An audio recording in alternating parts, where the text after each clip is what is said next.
Hi guys, today I'm here to do my top 10 favorite books of 2018. These aren't necessarily books that came out in 2018 because I do read a lot of classics, but these are my favorite books that I actually read in 2018. I'm going to first start out by saying that I'm not going to pronounce any of the authors' names in this because I have read a lot of foreign authors this year and I just really can't pronounce any of these names. Okay, so the first book that I want to mention is If Cats Disappeared from the World. This is about a Japanese man who is dying from cancer, and the devil comes and says that if he gets rid of something in the world, then he can live an extra day. I've mentioned this a lot on my channel because I just recently read it and I really loved this book. It's an extremely short book, so you can get through it in one evening. So like all of these books on this list, I would definitely recommend picking this one up. Another one of my favorites is Out of Sorts. This is a French book. I just picked this up on a whim. It just looked like a cute book and I ended up really loving this. It took me over a month to read just because I was reading it through a reading slump. This is about an old man who lives alone in an apartment and he's tried to commit suicide a few times. So his daughter says she can't trust him anymore and he's going to have to move into an assisted living. He's very antisocial and doesn't want to do that, so he meets this new girl from upstairs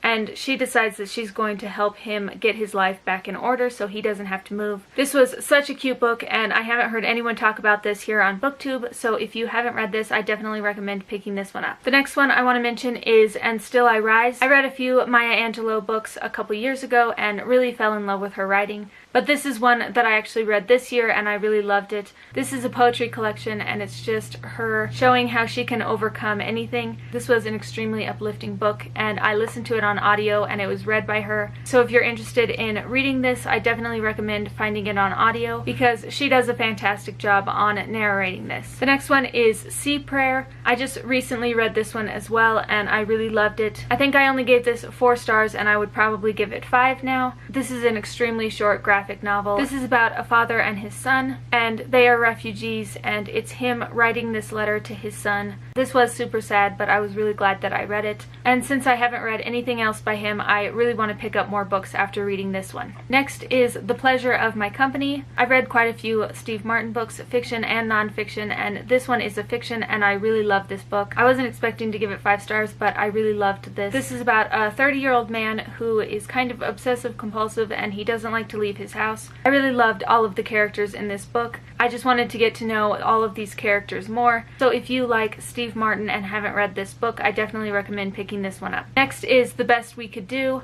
I was actually looking for some more graphic novels to read this year and The Poptimist recommended this one to me. This is a graphic novel memoir and it's about this woman and her family trying to leave Vietnam during the Vietnam War. I really wasn't expecting to like this because I don't like a lot of war books, but this one surprised me as well and I just couldn't put it down. It was really interesting to hear all of the struggles that they went through to get out of Vietnam, and I'm so glad that The Poptimist recommended this to me. Next is The Traveling Cat Chronicles. This one's a recent read for me as well and I really loved it. I guess I really got into a lot of Japanese cat books this year because this is one narrated by a cat. This is about a man who finds a stray cat and he starts taking care of this cat, but he finds out that he can't actually keep the cat, so they take a road trip together so he can find someone to watch this cat. There were so many times that the cat had me laughing out loud. I thought this was funny and sad and I really enjoyed seeing what life would be like through cat's eyes. And this was just such a cute book. Next is Eleanor Oliphant is Completely Fine.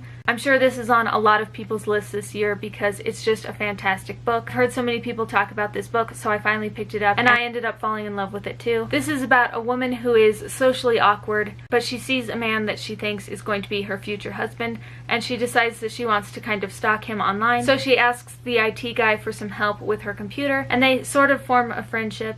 There is so much that happens in this book apart from all of that. So if you've been wanting to pick this up but haven't because you thought that you wouldn't enjoy it as much as everyone else, you definitely need to check this one out because it really is as good as everyone says it is. The next one I want to mention is Please Look After Mom. This was our first book for our K-pop book club. This is about a man and woman at a train station and the woman goes missing and the rest of the book is her family trying to find where she's at and also reflecting back on the past and how they took her for granted. I've done a full review of this on my channel. I definitely recommend picking this one up and I'm so glad that we chose this for our K-pop book club. And the last one I want to mention, and probably my favorite book of the year, is You Are Here. This is part like coloring book and nonfiction, and it's just kind of things that go through Jenny Lawson's mind. There's a lot of humor in this, but it also talks a lot about mental health. and I just connected to this book so much. I loved every single page in this. I haven't actually colored in mine yet, but this is one of the first books that I read this year, and I think it's due for another reread now. I just can't say enough good things about this book. I just absolutely loved it, and I think everyone needs to pick it up. Okay, so those are my top 10 favorite books of the year.